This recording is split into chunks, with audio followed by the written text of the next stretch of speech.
खबरदार भाजपा के ब्राह्मण विधायकों, तुम्हें बैठक करने का कोई अधिकार नहीं है। हिम्मत कैसे हुई कि बैठक किया? बैठक करके और फिर संदेश क्या देना चाहते हो? भारतीय जनता पार्टी के संविधान में यह चीजें नहीं है। नरेंद्र मोदी जी अब समस्त जातियों का एकत्रीकरण करके देश को परम वैभव की तरफ ले जाना चाहते हैं और तुम जातीय बैठक कर रहे हो। खबरदार, यदि भाजपा में रहना है तो सावधान। कुछ इन्हीं संदर्भों में डांट लगाई है भारतीय जनता पार्टी के प्रदेश अध्यक्ष पंकज चौधरी साहब ने। बवाल मचा है पूरे प्रदेश और देश में। ब्राह्मण विधायकों ने बाटी चोखा एक साथ खाया था, जो भारतीय जनता पार्टी के हैं, कुछ अन्य लोग भी थे उसमें। और फिर इन लोगों ने अपने समाज के एकत्रीकरण के लिए उनको, उनकी समस्याओं के लिए, उन पर जो अत्याचार हो रहे हैं उस पर बात किया। फिर बवाल मच गया है।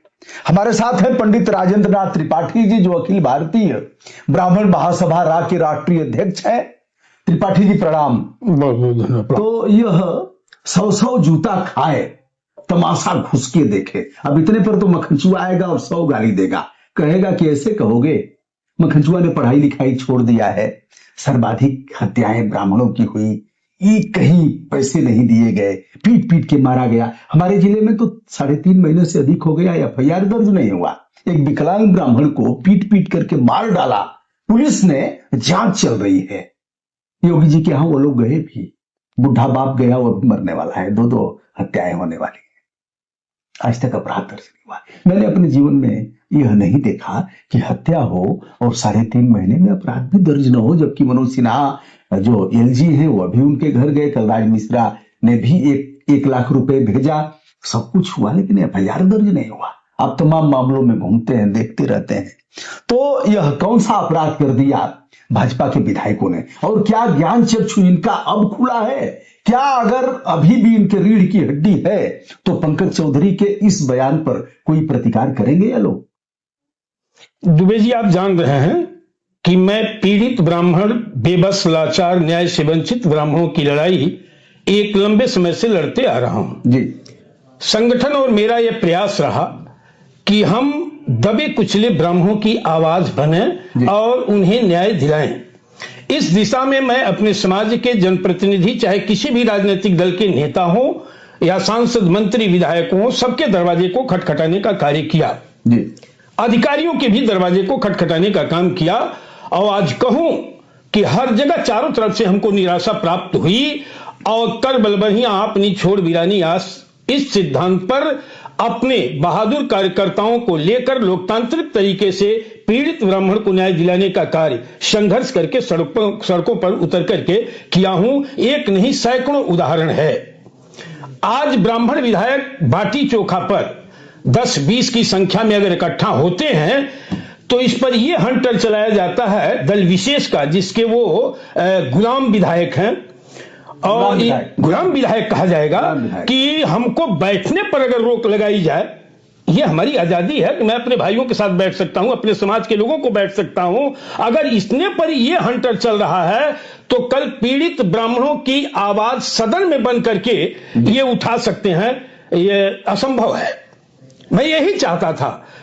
आप बात मत करिए, ब्राह्मणवादी नहीं, कट्टरवादी नहीं होता है, लेकिन अगर अन्य वर्ग के पीड़ित जनों की आप आवाज सदन से लेकर सड़क तक बन सकते हैं तो जिस कुल में जन्म लिए हैं उस कुल के पीड़ित, जरूरतमंद, बेबस, लाचार ब्राह्मण को न्याय दिलाने की दिशा में आवाज बनने में आपको क्या कठिनाई हो रही है? क्या आप वादी हो जाएंगे? तो छोड़ दीजिए। नैतिकता के आधार पर वो पद आपको छोड़ देना चाहिए, वो दल छोड़ देना चाहिए जहां यह प्रतिबंध लगा कि आप अपने कुल परिवार को न्याय नहीं दिला सकते हैं। क्या नैतिकता अभी भी बची है? कुछ रह गया है? अब क्या रहे? अब मुझे तो बड़ी प्रसन्नता हुई कि कम से कम 10 ब्राह्मण भोजन पर इकट्ठा हुए। अब ये राजनीतिक सुर्खियों में, गलियारों में, मीडिया में ये लगा कि ये लोग बैठ करके कुछ कर रहे हैं। क्या कर रहे हैं भाई? या किसके निशाने पर? मतलब यह अगर देखा जाए तो किसके कहने पर पंकज चौधरी ने ऐसे किया? ये पार्टी की नीति होगी। ये पार्टी चाहती है कि जिस तरह से ब्राह्मण न्याय के लिए दर दर भटक रहा है, ये उनकी आवाज न बने। तो क्या इन लोगों ने मान लिया है कि ब्राह्मण कितना भी लात खाएगा, पिटाएगा, इसके साथ कितना भी शोषण होगा, या भारतीय जनता पार्टी का गुलाम है, या छोड़ करके जाएगा ही नहीं? हमने ऐसी दवा का प्रयोग किया है कि जिंदाबाद जिंदाबाद बोलेगा। ये भाजपा की सोची समझी रणनीति है। वो जानता है कि ये भारतीय जनता पार्टी का ब्राह्मण समाज को वोट बैंक है, और कितना हूं, ये कमजोरी है हमारे समाज की कि 100 जूता मारी और एक बार कह दीजिए पंडित जी पाव लगाता नहीं तो पंडित जी खुश। ये कमजोरी से हमको दूर रहना पड़ेगा। अगर न्याय चाहता है समाज, सम्मान चाहता है, अपना अधिकार चाहता है, अपने आने वाले बच्चों के भविष्य को खुशहाल देखना चाहता है, तो अपनी शर्तों के आधार पर उसे रहना पड़ेगा। कुत्ता तो हम नहीं कह सकते, कुत्ता माने 10 बार पीटिए उसको, 2-4 लाठी मारिए, भगाइए और 2 रोटी दे दीजिए तो आ जाएगा। क्या ऐसा ही लग रहा है क्या कुछ इसमें कि मतलब इतना कहने के बाद भी इनका जमीर जग नहीं रहा है? ये हालात इसलिए बद से बदतर होती जा रही है कि जैसे बिना प्रणाम के हम आशीर्वाद देना शुरू कर दें, यही ब्राह्मण कर रहा है। बिना निमंत्रण के लोटा उठा करके हम किसी के यहां भोजन करने चले जाएं, आज यही ब्राह्मण कर रहा है। उत्तर प्रदेश में 17-18% औकात है ब्राह्मण की जी, 17-18%। 2% वाला मलाई खा रहा है, तलवा चटवा रहा है, 5% वाला सत्ता हुकूमत चला रहा है, और 17% ब्राह्मण अपनी औकात रखने वाला आज वो न्याय के लिए दर दर भटक रहा है। तो दोषी तो हम हैं, हमारा समाज है। इसलिए कि ठीक उसी मार्ग पर ब्राह्मण चल रहा है कि बिना निमंत्रण के लोटा उठा के जय जयकार कर रहा है। आज भी जय जयकार कर रहा है, आज भी कर रहा है। तो इसलिए इससे थोड़ा सा दूरी बनानी पड़ेगी। हम संगठनकर्ता इसी दिशा में लगे। एक चीज बताइए, त्रिपाठी जी सब यह कह रहे हैं कि ब्राह्मणों का राज है, ब्राह्मण ही चला रहे हैं, सारे लोगों के निशाने पर ब्राह्मण ही है, सबके निशाने पर अगर देखा जाए सब ब्राह्मणों को ही टारगेट कर रहे हैं। ब्राह्मण राष्ट्रपति है कि ब्राह्मण प्रधानमंत्री है कि ब्राह्मण गृह मंत्री है कि ब्राह्मण रक्षा मंत्री है कि ब्राह्मण लोकसभा का स्पीकर है कि ब्राह्मण ऐसे तमाम पदों पर है, ब्राह्मण चीफ जस्टिस है। क्या है ब्राह्मण? ब्राह्मण को क्या मिला है कि ब्राह्मण गवर्नर है, कि ब्राह्मण मुख्यमंत्री है, इतने प्रदेशों में इतने मुख्यमंत्री हैं।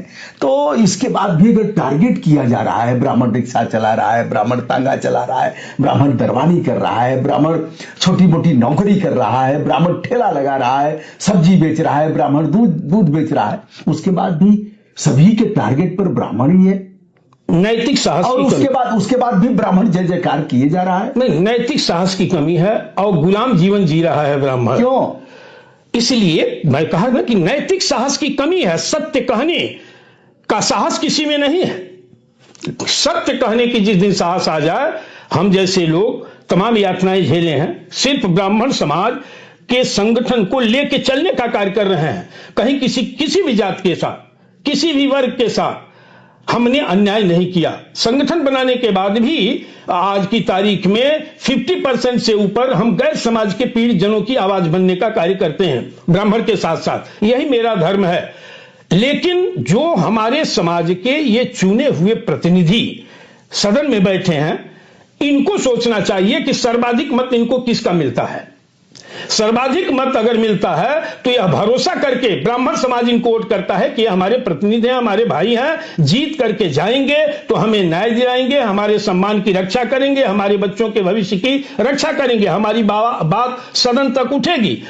ये उम्मीद से ब्राह्मण इनको वोट करके 100% जिताता है। और जीत के जाने के बाद, जब तक नहीं जीतते हैं, वोट लेना है तो भाई है, और सदन में जाते हैं तो कसाई बन जाते हैं। ये वसुधैव कुटुंबकम, अरे करिए वसुधैव कुटुंबकम, ये तो आपका धर्म है। लेकिन अपने समाज के पीड़ित जनों को न्याय दिलाने का कार्य तो करें, उनकी आवाज तो बने। आखिर में कहां जाएगा? जैसे हम जैसे लोग ब्राह्मण समाज का सम्मेलन करते हैं तो प्रथम प्राथमिकता देते हैं कि ब्राह्मण मंत्री, ब्राह्मण विधायक, ब्राह्मण सांसद, बड़े बड़े ब्राह्मणों को, उद्योगपतियों को, अधिकारियों को बुलाएं, एक चर्चा हो, मंथन हो। यही तो हम लोग करते हैं। हम एक दूसरे वर्ग से, एक दूसरे धर्म से, एक दूसरे जात से लड़ने के लिए कभी ऐसा संदेश नहीं दिए न कार्य करते हैं। लेकिन इतनी बात तो जरूर है कि हम जिस समाज को लेकर के चल रहे हैं, जिस वर्ग का साथ और ताकत लेकर के चल रहे हैं, उस वर्ग की वकालत तो होनी ही चाहिए। हमारा काम यह नहीं कि हम हर वर्ग से संघर्ष करेंगे, लड़ाई करेंगे, मारकाट करेंगे। हमारा काम यह है कि हम अपना उत्कर्ष करेंगे और समाज के लिए जिएंगे। यही ब्राह्मण का धर्म, यही धर्म है। वो राष्ट्र, ब्राह्मण तो राष्ट्र के लिए जीता है, धर्म के लिए जीता है, समाज के लिए जिया है। वो कभी कट्टर नहीं रहा। कट्टर रहता और वादी रहता तो 18% की हैसियत रखने वाला ब्राह्मण उत्तर प्रदेश का शासक होता। यह पत्र हमारे पास है पंकज चौधरी साहब का, जो प्रदेश अध्यक्ष हैं भारतीय जनता पार्टी के। इसमें कुछ पंक्तियों को मैं उद्धृत कर रहा हूं कि भाजपा जनप्रतिनिधियों ने स्पष्ट रूप से आगाह किया है कि वे किसी तरह की नकारात्मक राजनीति का शिकार न बने। मीडिया में कथित रूप से प्रसारित भाजपा जनप्रतिनिधियों के संबंध में एक समाचार को लेकर भाजपा प्रदेश अध्यक्ष ने कहा है कि इस तरह का कोई कृत्य भाजपा के संविधान एवं आदर्शों के अनुरूप नहीं माना जाना चाहिए। सिद्धांतों और आदर्शों पर आधारित यह राजनीतिक दल है। और अच्छा, ये किसके लिए है? इन्होंने किसके लिए भेजा है? ब्राह्मण जो ये तो सबके लिए होना चाहिए ना, सभी जात के लोगों को होना चाहिए। किसी के लिए क्यों होना चाहिए? नहीं, मैं कह रहा हूं ब्राह्मण ही क्यों, किसी के लिए क्यों होना चाहिए? नहीं, अब इनको आज इन्होंने ये पत्र जारी करने की आवश्यकता क्यों महसूस हुई? क्यों हुई? अभी लोधी समाज का सम्मेलन हुआ है। स्पष्ट शासन के और कोर्ट के निर्देश के बावजूद कि जातिगत कोई सम्मेलन नहीं हो सकता। अभी एक सप्ताह भी नहीं हुआ, क्षत्रिय सम्मेलन हुआ है, लोधी सम्मेलन हुआ है। अभी कल हमारे क्या नाम है, बरेली से हमारे जिला कार्यकर्ताओं ने फोन किया कि सर हम लोग बैठक करना चाहते हैं, डीएम साहब बैठक नहीं होने दे रहे हैं, परमिशन नहीं दे रहे हैं। ये दो तरह की स्थिति बन गई है। अभी त्रिपाठी जी इतना ही कम नहीं है, यही आदित्यनाथ योगी इन ब्राह्मणों पर एफआईआर दर्ज कराएंगे। ब्राह्मणों पर अपराध इसलिए दर्ज कराएंगे कि कोर्ट का आदेश, विनोद दिवाकर उच्च न्यायालय के जो जज हैं, उन्होंने एक आदेश दिया, खबरदार जाति कैसे लिख दिया। कैदी की जाति नहीं लिखी जाएगी, मुलजिम की जाति नहीं लिखी जाएगी, गवाह की जाति नहीं लिखी जाएगी, और उन्होंने आदेश किया। इसके बाद आनन फानन में योगी सरकार ने एक शासनादेश जारी कर दिया इस परिप्रेक्ष्य में कि खबरदार कोई जातीय सम्मेलन नहीं होगा। पिछड़ा सम्मेलन होगा, दलित सम्मेलन होगा, लेकिन जातीय सम्मेलन, ब्राह्मण सम्मेलन नहीं कर पाएगा, अहिर भी सम्मेलन नहीं कर पाएगा, चमार भी सम्मेलन नहीं कर पाएगा, कुर्मी भी सम्मेलन नहीं कर पाएगा, लेकिन पिछड़ा सम्मेलन होगा, दलित सम्मेलन होगा। इस पर इन्होंने आनंद फानन में शासनादेश जारी कर दिया। आदित्यनाथ योगी इन ब्राह्मणों पर अपराध भी दर्ज कराएंगे जिन लोगों ने मीटिंग किया है कि जातिगत मीटिंग कैसे कर दिया। इन्हीं संदर्भों में पंकज चौधरी जो 1.5 फुटवा, कितना है 1.5 फुटवा, यह देखा और यहां तक नाप करके 1.5 फुटवा प्रदेश अध्यक्ष ने एक आदेश जारी कर दिया और हुकुर पुकुर कर रहे हैं लोग।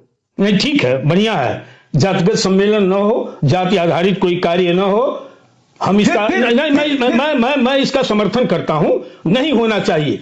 तो मेरी मांग है कि जात के आधार पर सरकारी सुविधाएं बंद कर दी जाए, जात सर्टिफिकेट जो सरकार जारी करती है इसको बंद कर दिया जाए। अगर ऐसा नहीं करता है तो हमेशा किसी भी आदेश की कोई परवाह नहीं करेगा, लोग जातिगत संगठन चलाएंगे, जातीय सम्मेलन करेंगे, जातीय बैठक होंगी, तब तक जब तक ये सरकार है जात के आधार पर सरकारी सुविधा देंगे और जात के आधार पर सर्टिफिकेट जारी करने का काम करेंगे। यही क्यों नरेंद्र मोदी ने कभी कहा था कि जातीय जनगणना हम कभी नहीं होने देंगे। यह भी कहा हमारी 4 जातियां, किसान, नौजवान, छात्र, महिलाएं, 4 जातियां हमारी हैं और हम जाति जनगणना कभी नहीं होने देंगे। वोट के लिए, अगले बार प्रधानमंत्री बनने के लिए और सर्वमान्य नेता होने के लिए इन्होंने जाति जनगणना कर दिया। जब जाति जनगणना हो रही है तो बताना पड़ेगा ना कि हम राजेंद्र नाथ त्रिपाठी हैं, बताना पड़ेगा ना कि हम फला है, बताना पड़ेगा ना कि हम फला निषाद हैं, बताना पड़ेगा ना कि हम फला राजभर हैं, बताना पड़ेगा कि नहीं पड़ेगा? तो जाति जनगणना रोकने की औकात आपकी है नहीं। आप तो आग लगाना चाहते हैं कि आने वाले समय में हम लड़ा करके जात से और वर्ग संघर्ष करा दें, पूरे भारत को तबाह करा दें। ये आपकी मंशा है। नहीं तो किस चीज का अंग है जातीय जनगणना? सरकार जात लिखने पर रोक रही है, जातीय सम्मेलन, जातीय बैठक करने पर रोक लगा रही है, तो जातीय गणना की आवश्यकता क्या? बिल्कुल ठीक कहा आपने। उच्च न्यायालय के एकल खंडपीठ ने आदेश किया, विनोद दिवाकर जो न्यायमूर्ति हैं, तो शासनादेश जोगी बाबा तुरंत जारी कर देते हैं और उनके लोग और अन्य विभिन्न जाति संगठनों के लोग मीटिंग करेंगे तो दिक्कत नहीं है। लेकिन ब्राह्मण कनकट्टा है, क्या है, कान काट करके, जैसे बकरे का कान काट दिया गया तो देवी को समर्पित हो गया, बछड़े का कान काट दिया गया तो असाण हो गया, वो अभी समर्पित हो गया। अगर भैंसे का, पड़वे का कान काट दिया गया तो भैंसा हो गया, उसको कोई छुएगा नहीं। तो ब्राह्मण क्या है, ब्राह्मण भैंसा हो गया, ब्राह्मण पड़वा से भैंसा हो गया, ब्राह्मण बछड़े से साढ़ हो गया और ब्राह्मण बकरे से वह देवी मां को समर्पित कर दिया गया। यही औकात है आज की तारीख। आज हालात यही बनती जा रही है और इसके लिए हमारा समाज और समाज के लोग हैं और इस पे मंथन करने की आवश्यकता है कि हमारा वजूद कैसे कायम रहेगा, हमारा सम्मान कैसे कायम रहेगा। सरकारों में बैठ करके, पार्टियों में बैठ करके हमारे समाज के जनप्रतिनिधि अगर मूलभूत समस्याओं पर आवाज नहीं उठाएंगे तो हमारी दशा इससे भी बदतर स्थिति में जाएगी। कौशाम्बी में नहीं पता, इस पर हम कोई टिप्पणी नहीं करेंगे कि उस लड़के ने क्या किया, छेड़खानी किया नहीं किया। पुलिस ने एक बार रिपोर्ट दर्ज किया, फिर पुलिस ने रिपोर्ट लगाया कि नहीं ऐसा कुछ नहीं हुआ था, कोई छेड़खानी नहीं हुई थी उस बिटिया के साथ। और उसका बाप सीने पर लिख करके कि हम निरपराध हैं, फंसाया गया है, चिल्ला चिल्ला करके थाने में जहर खा करके प्राण त्याग देता है। क्या आदित्यनाथ योगी की तरफ से 10 रुपया उस परिवार को गया? क्या उस मामले में कोई न्याय मिल पाई? बड़े बड़े सुरमा गए थे, कुछ नहीं उखड़ पाया। यही दिन देखना था। इसके बाद भी अगर ब्रिजेश पाठक को शर्म नहीं लग रही है और डॉक्टर दिनेश शर्मा को, त्रिपाठी जी एक चीज पूछ रहा हूं, ब्रिजेश पाठक की क्या औकात है? केवल एक नाम पर वह डिप्टी सीएम बने हैं कि ब्राह्मण है, ब्राह्मण को संगठित करेंगे। और कोई क्वालिटी लग रही है आपको? चुप रहेंगे आप, बोलेंगे नहीं? नहीं बोलेंगे, निश्चित पाठक जी डिप्टी सीएम है ना, बोलेंगे। पाठक जी डिप्टी सीएम है। कल आप कुछ कहेंगे तो कहेंगे। त्रिपाठी जी आप तो दुबे जी के चैनल पर हमको आप धो रहे थे, तो हम आपकी बात नहीं सुनी। भारतीय जनता पार्टी की सरकार में दिनेश शर्मा जी और ब्रजेश पाठक जी ये 2 बड़े चेहरे हैं ब्राह्मण समाज के जी। इनकी जो क्षमता है वो तो डिप्टी सीएम है और ये पूर्व डिप्टी सीएम है और भाजपा राज्यसभा के सांसद भी हैं। किन परिस्थितियों में खुल के अपने समाज की रहनुमाई नहीं कर पाते, लेकिन मेरा मानना है कि एक बड़े चेहरे हैं समाज के और जितनी इनकी वर्तमान में हैसियत है उस अनुसार अपने समाज के लोगों को सम्मान और उनकी आवाज बनने का काम करते हैं। परिणाम जो भी हो करते हैं, मिलता है नहीं मिलता, मैं इसका गवाह हूं कि जो भी गया उनको अंतोष मिला कि नहीं मिला, लेकिन प्रेम से आवाज उनकी बनते हैं। त्रिपाठी जी ब्रजेश पाठक और डॉक्टर दिनेश शर्मा की बात कर रहे हैं। हमारे यहां 3.5 महीना पहले सिया राम उपाध्याय को पीट करके मार डाला गया। वो विकलांग था, पुलिस ने पीट करके मार डाला। पाठक जी गए थे, कुछ अपना इकट्ठा करके और राजकोष से नहीं दिया गया, कहीं से दे करके बोल दिए होंगे पैसा तो हो ही जाएगा। आज तक FIR दर्ज नहीं हुआ। क्या पाठक डूब करके क्यों नहीं मर गए अब तक? नहीं, शर्म क्यों नहीं आई ब्रजेश पाठक को कि प्रदेश में हत्या हुई, विकलांग की हत्या हुई, ब्राह्मण को छोड़ दीजिए, विकलांग की हत्या हुई, बुला करके कुछ दिया भी, उस मामले को जानते भी हैं, परिवार मिला भी और आज तक अपराध दर्ज नहीं हुआ। ब्रजेश पाठक डिप्टी सीएम रहने लायक हैं? ब्रजेश पाठक उस सरकार के डिप्टी सीएम हैं जो अभी हाल में घटी घटना कि 10 ब्राह्मण चाय पर बाटी चोखा पर इकट्ठा हुए और सरकार को और पार्टी को बर्दाश्त नहीं हो रही है कि कैसे ब्राह्मण जुट गए, उस पार्टी के डिप्टी सीएम हैं। तो जितनी उनकी औकात है उतना वो करते हैं। मैं इसको बड़े मजबूती के साथ कह सकता हूं। सैकड़ों मामले हैं जहां ये आवाज सुनते हैं, परिणाम जो हो ऐसी बात नहीं, लेकिन ये इग्नोर कर जाते हैं, नहीं मैं ये नहीं सुनूंगा, ये मुझसे नहीं होगा। चाहे वो दिनेश शर्मा जी हो चाहे ब्रजेश पाठक जी हो, ये इतना तो करते हैं, मरहम ही लगे। इस पर काहे खामोश हैं? ब्रजेश पाठक के पास दम नहीं है कि बोले? मैं इसमें पूछूंगा कि मैं भी मीटिंग में जाऊंगा, मैं उस समाज से जाना चाहिए, बिल्कुल जाना चाहिए कि अपने समाज का अगर कोई व्यक्ति परिवार इस तरह से न्याय से वंचित हो, अन्याय का शिकार हो, तो उसमें मुखर हो करके इन नेताओं को बोलना चाहिए। कहे दही जम गई है दिनेश शर्मा के मुंह में? है क्या उनकी औकात क्या है? डिप्टी सीएम रहने लायक है, राज्यसभा सदस्य रहने लायक है। इसीलिए जो हमारे हाँ में हाँ मिलाएं, ऐसे ही लोगों को न बनाएंगे। नहीं, राजनीतिक दलों की यह है कि जो उनकी चाटुकारिता करे, गुलामी करे, चरणबंदन करे, ऐसे लोगों को सरकार और पार्टियां तवज्जो देती हैं। हमारे आप जैसे लोग स्थापित नहीं हो पाएंगे। इसलिए जबकि होना चाहिए कि आज राजेंद्र नाथ त्रिपाठी सांसद हैं, मंत्री हैं, विधायक हैं, चपरासी हैं, लेकिन मैं दावे के साथ कह सकता हूं कि इस प्रदेश में इतना बड़ा संगठन चलाने का सौभाग्य जो मुझे प्राप्त हुआ है कि एक आवाज पर हजारों ब्राह्मण इकट्ठा होते हैं और पूरे तन मन धन से मुझे सहयोग करते हैं और साथ देते हैं। मैं खुश नसीब हूं कि मैं एक चपरासी भी नहीं हूं, लेकिन समाज का स्नेह मुझे प्राप्त है, साथ मुझे प्राप्त है। उसका एकमात्र कारण है कि राजेंद्र नाथ त्रिपाठी 12 बजे भी रात को, 12 बजे 2 बजे रात को भी पीड़ित ब्राह्मण की आवाज सुनते हैं और उसकी आवाज बनने का कार्य करते हैं।